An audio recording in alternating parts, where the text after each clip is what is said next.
Hi everyone, I hope you're doing well and staying healthy. My name is Claire Eisinga. I'm a Track 2 intern, and today I'm going to go over malnutrition and the nutrition-focused physical exam.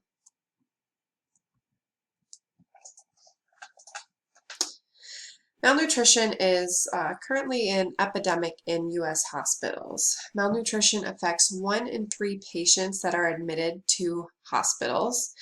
Malnutrition is something that's really difficult to diagnose because you can't necessarily tell that someone is malnourished just based on looking at them. Malnutrition limits patients' ability to heal and waste lean muscle mass. And of course, if someone's being admitted to a hospital, this is a really serious problem because they're being admitted to a hospital to heal. So it's really important that the registered dietitian conducts a nutrition-focused physical exam to identify the signs of malnutrition, figure out what sort of malnutrition the patient may have, and develop a plan to counter the malnutrition.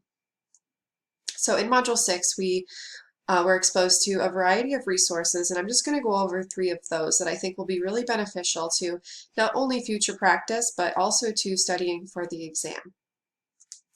The first resource is the Dietitians and Nutrition Support Nutrition-Focused Physical Exam Study Guide. This study guide is an incredibly comprehensive study guide. It's 47 pages, and it's actually approved for 4 hours of continuing professional education. So that just goes to show you really how comprehensive this exam study guide is. This is a great resource on the nutrition-focused physical exam. It goes over the physical signs and symptoms and basic techniques for performing the nutrition-focused physical exam. This goes hand in hand with the video that we watched in this module, and it really goes into further depth on how to actually conduct the nutrition-focused exam.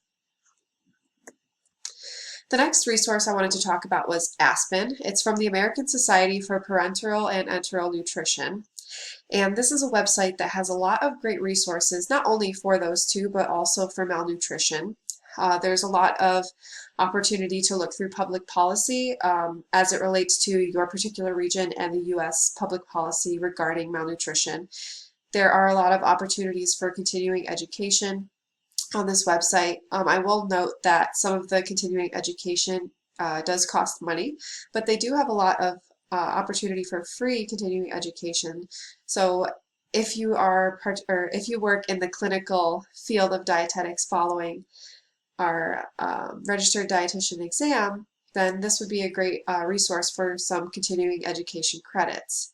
On this website, you can also find current guidelines and clinical resources for malnutrition, and there's also a lot of research and access to journals and articles related to malnutrition that you can also find on this website. And the final resource I wanted to talk about was defeatmalnutrition.today.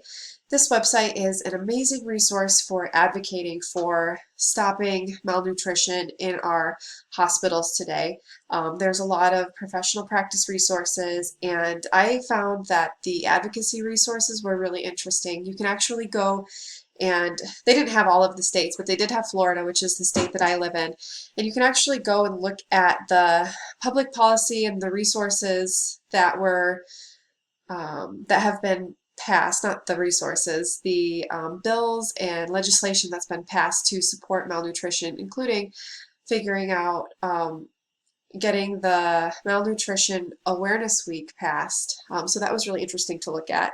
And on this website, there's also toolkits and a national blueprint on achieving quality malnutrition care for older adults, which is a great resource on actually putting to practice how you can appropriately care for an older adult that is suffering from malnutrition.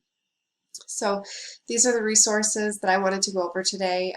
I really enjoyed learning about malnutrition, and I think that we received a lot of great tools to study for our exam and also to set us up for success as future registered dietitians. Have a great week.